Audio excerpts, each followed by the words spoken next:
Kamusta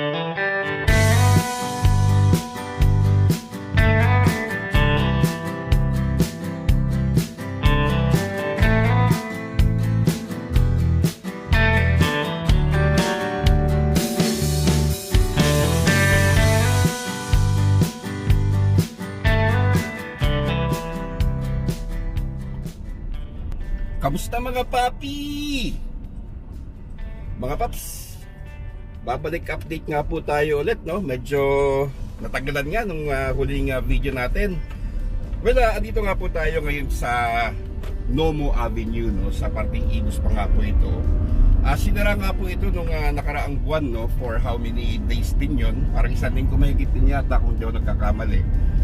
Sinara nga po siya para ayusin na yung kalsada dito, no? Dahil marami nga pong lubak dito, no? At papakita ko nga po sa inyo ngayon kung ano na nga po ba yung resulta, no, ng pagkasara nito. Ngayong bukas na nga po ulit sa publiko.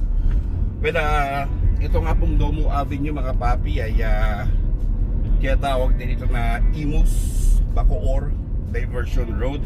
At napakalaking bagay nga rin po nito sa mga taga Cavite, no?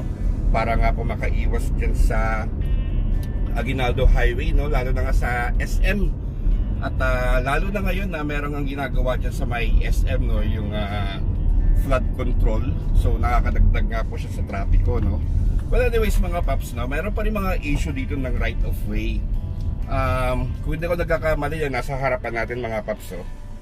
Kita nyo naman, imbis na 2 lane to ay 1 lane pa siya for now, no? Dahil nga po sa right of way na ito, siguro hindi pa nga nare-resolve pa hanggang ngayon. Matagal na nga po ito nagbukas sa publiko mga papi, no? Pero marami pa nga rin pong issue para sa pag-acquire ng right of way. At pagkakaalam ko nga rin po mga paps, ito yung may malaking puno na yan sa kaliwang banda. Alam ko right of way din yan And ewan ko lang mga papi, no? Ito sa kanan natin, delikado dyan, mag-iingat kayo dito at malalim yung bangil doon, no? So kita nyo naman yung entrada niya from dun sa Olhong nga na napakalawak. Bandang or mga ilang meters pa lang pagpasok ko sa entrada ay bigla siya nag-skip sa 2 lane pa 1 lane dahil sa right of way. And then ito na naman, lalawak na naman siya for that 3 lane, no? For up to 3 lanes na kalsada. So tingnan natin mga papi, kasi the last time na napadaan tayo dito, ang daming harang, no? Dahil nga ginagawa yung mga lubak.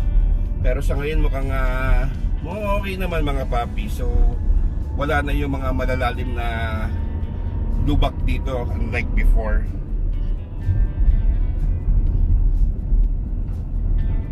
And ang labas nga po nito is dyan sa may Molino Boulevard. So tulad nga po ng sabi ko kanina, may iiwasan nyo yung traffic sa Aguinaldo dahil from galing kayo dun sa may paligo sa Aguinaldo Highway, kung saan tayo pumasok ay may iiwasan nyo nga po yung Aguinaldo Highway, lalo na nga sa part ng SM Bacoor na sobrang traffic nga po, no? And dito nga po pag dumaan kayo sa may Molino Boulevard, meron na nga pong labas dyan, diretsyo na ng sa may Talaba, no? Sa Nyog, kung saan papunta na nga po na Manila yon, papasok ng Coastal Road. So ito na nga po yung current situation ng kalsada ngayon dito mga paps, no? So medyo umokay na siya. Dati kasi para ka nag-zigzag dito dahil sa ginagawa ng or yung mga lubak na before, no? Which is kinapala na. Marami rin po project dito mga papi. Nakakagulat nga yung Molino Boulevard, bibigla na lang siyang no, na-develop ng ganyan, on which dati parang one way lang naman yan dati, parang kabundukan pa, no, puro palayan. But now na-vlog nga po natin yung kahabaan ng Molino Boulevard. Masasabi ko nga po, grabe ang development dyan. And also dito nga rin po mga paps, gagawin yung project din ng mga Villar. Yun yung Nomo Garden City, no? Na inspired nga po yun dun sa Singapore, kung saan magkakaroon nga po ng maraming design team na mga bulaklak.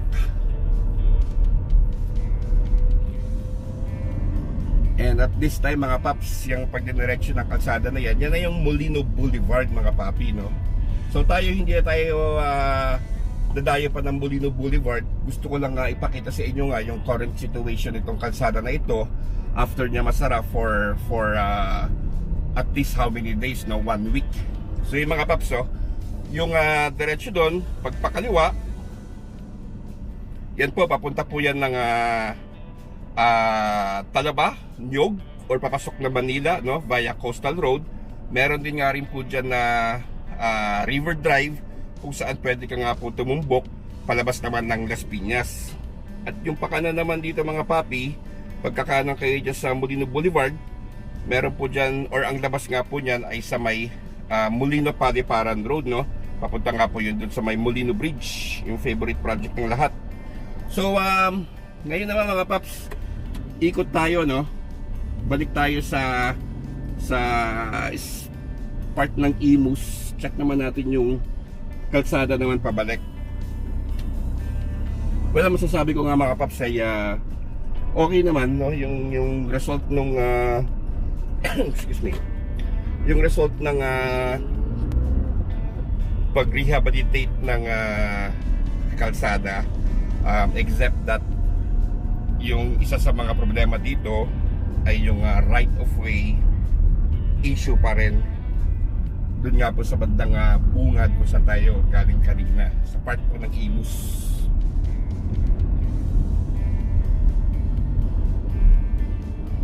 So ganda sana, no, from the start dun sa All Home, kasi design po talaga tong kalsada na ito to be a 3x3, no.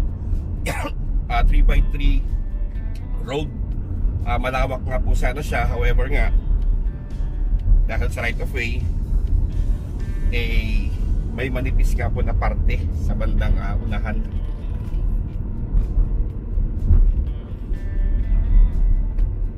Marami na rin po nag-cover nitong proyekto na ito mga paps. Tulad nga po nasabi ko, matagal na nabuksan to sa publiko, no? At ako man din, madalas ko nga rin po gamitin itong Nomo Avenue dahil napaka-alwan nga po para sa maiwasan ang traffic.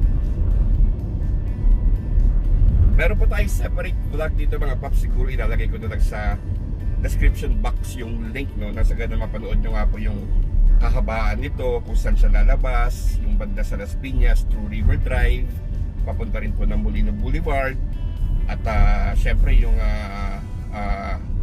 palabas ng Molino Paliparan Road, at yung mga developments na nga rin po, no, at mga planong gagawin dyan sa kahabaan nitong Molino Boulevard. I-insert ko na nga ng pop-up sa description box yung mga link ng vlog natin dati.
So going back, ito nga po, no, dito na yung right of way issue.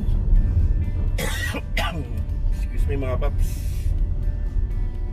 Ito mga papi, pansinin nyo, ito tong side na to, dapat talaga to tong kalsada na ito 3 lane pero kita nyo naging 1 lane lang siya. And pag sa gabi mga paps, dahil medyo madilim nga po tong area na ito, pansinin nyo po yung mga butas na yan mga paps, yung nasa bagong gawang kalsada, yung bagong kinis na kalsada, medyo malalim po siya. Siguro wari ko yung mga ilang inches din yan, siguro mga 10 inches, 9 inches, no? So pag bumagsak po yung gulong natin dyan, malamang baka tamaan yung ibang parte ng ilalim ng sasakyan natin, no? At hindi nga lang yan mga paps, no? Meron pang banda doon na malalim-lalim pa nga rin po mga paps. So konting ingat lang po para sa mga first timer na dumaan dito na hindi kabisado yung kalsada.